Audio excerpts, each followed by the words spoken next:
Vamos a volver ahora al tema de Estados Unidos y Venezuela y le agradezco mucho al doctor Rafael Nieto Loaiza, analista internacional y ex viceministro del Interior y de Justicia de Colombia, que nuevamente esté con nosotros en el programa. Doctor, gracias por tomar la comunicación. Buenos días. A ustedes muy buenos días. Bueno, ¿cómo se ven las cosas desde Colombia, doctor, ante la posibilidad de que Estados Unidos, que realiza una operación militar naval en el sur del Caribe desde hace ya varios meses, pudiera intensificar estas operaciones con ataques directos? ¿Cómo se ven las cosas desde Colombia? Hay dos lecturas. La lectura desde el gobierno y la izquierda es de rechazo absoluto a cualquier acción militar norteamericana sobre el régimen chavista en Venezuela. Y hay múltiples declaraciones de Petro en ese sentido.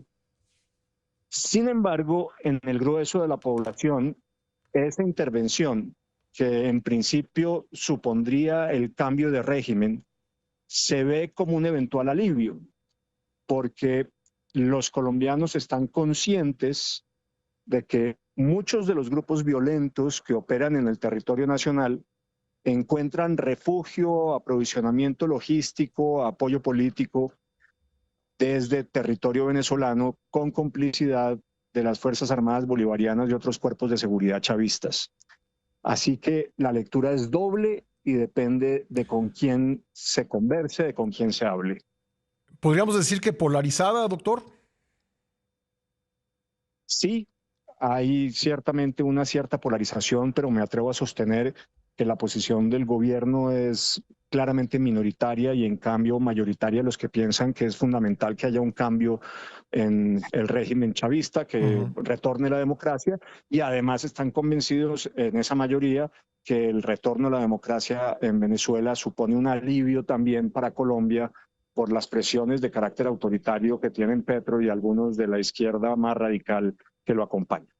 En caso de que se intensificara este conflicto, yo sé que hay analistas que dicen que pues, sería contraproducente para Estados Unidos realizar una acción militar directa, pero aún así, con esa presencia naval, pues uno no puede descartarla. En caso de que se diera algún tipo de confrontación militar, ¿cuáles podrían ser las consecuencias en la región? ¿Podríamos pensar en una mayor migración venezolana hacia Colombia, por ejemplo?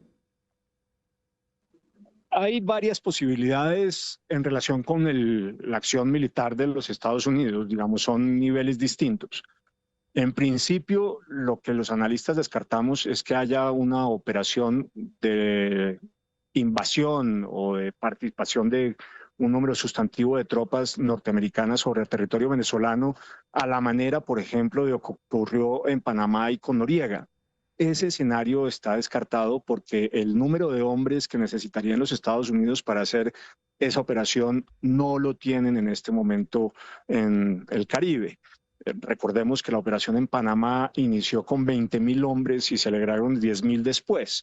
Y entre todas las tropas que hay en los buques que hay alrededor de las costas venezolanas, hay solo alrededor de 12.500 hombres. Claramente un número insuficiente para una invasión de esta naturaleza. Puede haber, sin embargo, otras opciones. Por ejemplo, el uso de misiles dirigidos a unos blancos específicos, como ocurrió recientemente en Irán, o un uso de esos misiles con una operación en tierra de fuerzas especiales, como lo que ocurrió con Bin Laden. Yo creo que la naturaleza de esa acción militar marca también la reacción que puede haber en América Latina en torno de esa operación. Ahora, dicho esto, hay dos escenarios que me parece que uno tiene que contemplar. Uno, no puede no pasar nada. Me explico. Semejante despliegue sobre las costas venezolanas por tanto tiempo, con tantas fuerzas, el mayor que hayamos tenido nunca en la historia, no se puede saldar simplemente con que no ocurrió nada. Sí. Eso sería un desastre para Trump. Pero dos, y creo que ese es el objetivo fundamental de ese despliegue, lo que puede ocurrir es que no haya una intervención militar y se consiga, por la amenaza del uso de la fuerza, una negociación que permita la salida de Maduro y de los más importantes líderes del chavismo en Venezuela, y una transición a la democracia sin que haya necesidad del uso de la fuerza. Creo que esos escenarios son muy interesantes para profundizar en ellos, y también probablemente un escenario intermedio o previo que podría ser un deterioro aún mayor de la situación económica en Venezuela. Me gustaría, con su ayuda, explorar estos escenarios. Tengo que hacer aquí un corte comercial obligado, doctor. Si me permite, regresamos un momento para seguir platicando. Agradezco mucho al doctor Rafael Nieto Loaiza, analista internacional, ex viceministro del Interior y de Justicia de Colombia, que se haya mantenido en la línea para seguir conversando.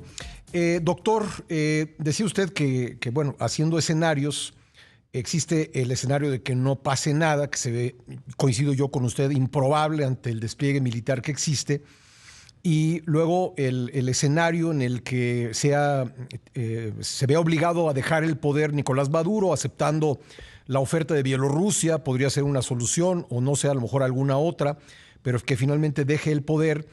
En ese escenario de Maduro bajando del poder, ¿cuáles podrían ser digamos, el desarrollo de ese acontecimiento? ¿Sería un gobierno, digamos, un nuevo presidente o presidentas cercanos al chavismo? ¿Sería un presidente, pues, de corte completamente distinto, que convoque elecciones? ¿Qué es lo que podría venir para Venezuela en esos escenarios? Maduro planteó un escenario que llamó de transición, designando como presidente a Delcy Rodríguez, que hoy actualmente es vicepresidente y la ministra de Economía, de Hacienda del régimen chavista. Ese escenario lo rechazó Trump de manera expresa. Me parece, por tanto, difícil que Trump acepte uno en el cual el chavismo se quede en el poder por interpuesta persona. Creo que no es una posibilidad aceptable para los norteamericanos. Creo, por tanto, que tiene que haber un gobierno distinto, y uno pensaría que lo que tiene sentido y lógica es que se le entregue el poder a Edmundo González, que fue el ganador de las elecciones, según consta en las actas electorales, y que cuyo gobierno fue usurpado por Maduro. Sí. Uno pensaría que eso es lo que tiene sentido en términos democráticos. Ahora, aún en ese escenario, en el que Edmundo González llega al poder, a la oposición, ya en el gobierno, le va a tocar hacer un conjunto de concesiones, Pascal, porque la penetración del chavismo en la estructura del Estado venezolano es absoluta. Hay control sobre las cortes y los tribunales y todo el sistema de administración de justicia. Hay un control sobre las Fuerzas Armadas. De manera que uno pensaría que esto tiene que venir acompañado con algún tipo de amnistía e indulto para los que no hacen parte de la cúpula, y un mecanismo que permita la recuperación de la democracia y la reestructuración del Estado en un periodo de tiempo que podríamos llamar de mediano plazo. Quien suponga que la salida de Maduro y de la cúpula chavista del poder significa de inmediato un retorno a una democracia plena, se equivoca, porque supone desconocer el control absoluto sobre la estructura del Estado venezolano que tiene hoy el chavismo, y que no se va a perder porque la cúpula ya no esté en el gobierno. De manera que no va a ser sencillo el mecanismo, cualquiera que sea. Hay otra hipótesis que usted planteaba, que es volver a barajar. Es decir, que se le entregue a un gobierno de transición el poder para que haga elecciones, y que en las elecciones pues llegue al gobierno el ganador. Ya. Es otra posibilidad. Yo tiendo a pensar que la oposición venezolana no va a querer que tal cosa ocurra. Doctor, me quedan un par de minutos. Una última pregunta. Decía Maduro que lo que él llama un gobierno títere no duraría ni 5 minutos. ¿Siente usted que tiene razón? Creo que hay una amenaza implícita, por un lado, y por el otro, una cierta dosis de realidad, en el sentido de lo que yo estoy señalando. Y es que efectivamente la Fuerza Armada Bolivariana y los cuerpos de seguridad de Venezuela son todos chavistas, todos, absolutamente chavistas, y que por tanto el próximo gobierno va a tener que lidiar con esa realidad.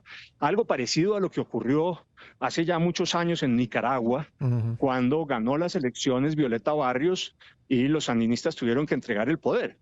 En el momento en que tal cosa ocurrió, el ejército no se llamaba ni siquiera Ejército de Nicaragua, se llamaba Ejército Popular Sandinista. Sí. Bueno, algo parecido pasa hoy en Venezuela. Es decir, la declaración de Maduro contiene sin duda, Pascal, una amenaza, pero también hay un reconocimiento de realidad en el sentido de que el próximo gobierno tiene que moverse con pies de plomo para poder controlar una estructura estatal que no le es afín en absoluto.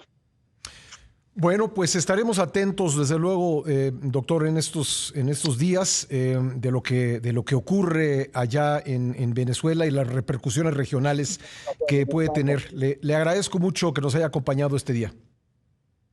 A ustedes muchas gracias por la invitación y muy buenos días para todos en México. Gracias, doctor. El doctor Rafael Nieto Loaiza, analista internacional, ex viceministro del Interior y de Justicia de Colombia.